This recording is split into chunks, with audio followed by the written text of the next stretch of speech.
आज की इस वीडियो में हम हीट ट्रांसफ़र के बारे में पढ़ेंगे और इसके साइन कन्वेंशन को भी हम देखेंगे।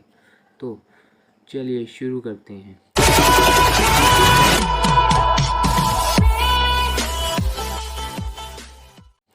Heat transfer is a energy transfer which occurs by virtue of temperature difference across the boundary. Heat like work is a energy in transit.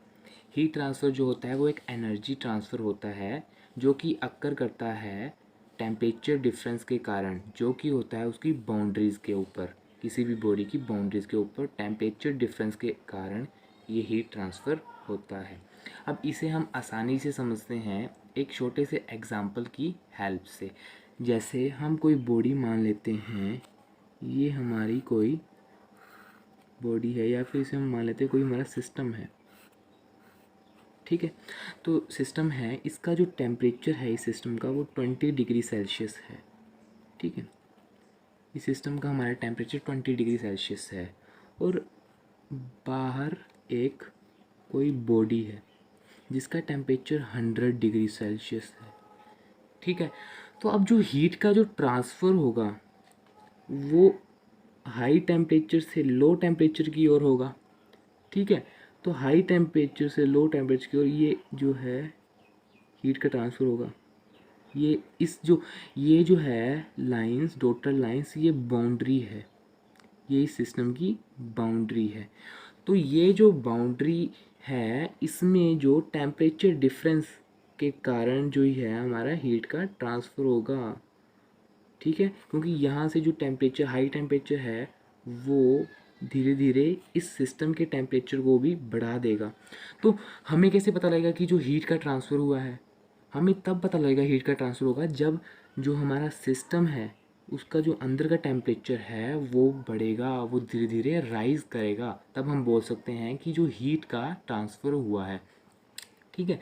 सो यही हमने ऊपर देखा कि that heat transfer occur by virtue of temperature difference, temperature difference के कारण across the boundary, boundary के across temperature difference के कारण ये अक्कर करता है। लाइक वर्क की तरह ही जो हीट ट्रांसफ़र होता है वो एक एनर्जी ट्रांसफ़र है। जैसे वर्क भी एक एनर्जी इंटरेक्शन के साथ डील करता है, उसी तरह जो हीट है वो भी एनर्जी इंटरेक्शन के साथ डील करती है। नेक्स्ट हम आगे देखते हैं। Heat transfer is a path function, that is, the amount of heat transferred when a system changes from state 1 to 2 depend upon the intermediate state through which the system passes its path। जो heat transfer होता है हमारा वो एक path function होता है, ठीक है। The amount of heat transfer when A system changes from state 1 to 2, जो अमाउंट ऑफ हीट ट्रांसफ़र हो रहा है जब सिस्टम चेंज कर रहा है किसी स्टेट एक से दूसरी स्टेट के बीच में, तो वो हमारा डिपेंड कर रहा है इंटरमीडिएट स्टेट के ऊपर डिपेंड करता है। अब इस स्टेटमेंट को हम एक एग्जांपल की हेल्प से समझते हैं, ठीक है। जैसे हम बात करते हैं एक साइकिल की, ठीक है। जैसे एक साइकिल की हम बात करते हैं, इस एक्सिस पे हमारा प्रेशर है और इस एक्सिस पे हमारा वॉल्यूम है, ठीक है। तो यहाँ से हमारा एक साइकिल की बात करते हैं जो की जा रहा है 0.1 से 0.2, 0.2 से 0.3 और फिर 0.1 के ऊपर आ रहा है। तो हम यहाँ पे अगर बात करें कि जो 0.1 पे है वो चेंज इन प्रेशर कितना हुआ है, चेंज इन प्रेशर कितना हुआ है, तो हम बोल सकते हैं कि जहाँ पे 0.1 पे जो चेंज इन प्रेशर है वो ज़ीरो हुआ है। क्योंकि हमें जैसे कि पता है जो हमारा प्रेशर है, वॉल्यूम है और टेम्परेचर है, ये सारे हमारे आते हैं एग्जैक्ट डिफरेंशियल्स के अंदर, एग्जैक्ट डिफरेंशियल्स के अंदर, ठीक है। और एग्जैक्ट डिफरेंशियल्स वो होते हैं जो कि इंडिपेंडेंट ऑफ पाथ होते हैं, और एक होते हैं इनएग्जैक्ट डिफरेंशियल्स। ये हमारे डिपेंड करते हैं पाथ के ऊपर, ठीक है। और जो हमारा हीट और वर्क होते हैं वो इन एग्जैक्ट डिफरेंशियल्स होते हैं, प्रेशर वॉल्यूम टेम्परेचर जो होते हैं वो एग्जैक्ट डिफरेंशियल्स होते हैं। अब हीट और वर्क इन एग्जैक्ट डिफरेंशियल्स है, मतलब ये पाथ के ऊपर डिपेंड करते हैं, इसलिए इसे पाथ फंक्शन बोला जाता है।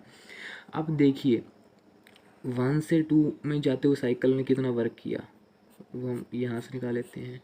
हमने पिछली वीडियो में देखा जो हमें प्रेशर वॉल्यूम डायग्राम का जो एरिया होता है वो हमें वर्क देता है, ठीक है। आगे चलकर हम पढ़ेंगे जो हमारा टेम्परेचर एंट्रोपी का एरिया होता है, जैसे ये है, जो हमारा टेम्परेचर एंट्रोपी का एरिया होता है वो हमें हीट ट्रांसफ़र देता है, ये हमें हीट ट्रांसफ़र देता है। और प्रेशर वॉल्यूम डायग्राम का एरिया हमें वर्क ट्रांसफ़र देता है, ठीक है। तो 1 से 2 में प्रोसेस में जाते हुए जो वर्क डन हुआ वो ये हुआ, 2 से 3 में वर्क डन जो हुआ वो ये हुआ, और 3 से 1 में जो वर्क डन है वो ये हुआ, ठीक है। इसलिए जो हमारा हीट ट्रांसफ़र होता है वो हमारा पाथ फंक्शन होता है, जैसे कि इसमें लिखा हुआ है कि जो heat transfer is a path function.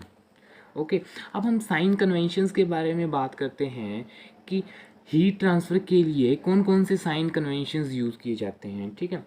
तो जैसे कि साइन कन्वेंशंस में भी वही, इसमें भी एक पॉजिटिव हीट ट्रांसफ़र होगा और एक नेगेटिव हीट ट्रांसफ़र होगा, ठीक है। यदि हम सिस्टम जो है उसे हीट दे रहे हैं, सिस्टम को किसी हम सोर्स से यहाँ पे हीट दे रहे हैं, तो हमारा जो वर्क या फिर हीट ट्रांसफ़र होगा वो हमारा होगा पॉजिटिव हीट ट्रांसफ़र। और यदि हमारे सिस्टम से हीट निकल रही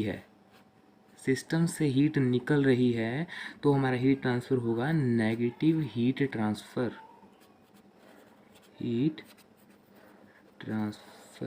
लास्ट में मैं फिर से कंक्लूड करना चाहूँगा, सिस्टम को अगर हम हीट दे रहे हैं तो हमारा पॉजिटिव हीट ट्रांसफ़र होगा, यदि सिस्टम से हीट निकल रही है तो हमारा हीट ट्रांसफ़र होगा नेगेटिव हीट ट्रांसफ़र होगा। तो इस तरह से हीट ट्रांसफ़र की कहानी आज ख़त्म हुई। आशा करता हूँ आपको मेरी ये वीडियो पसंद आई होगी, और अगर पसंद आई तो लाइक शेयर एंड सब्सक्राइब कर दीजिए।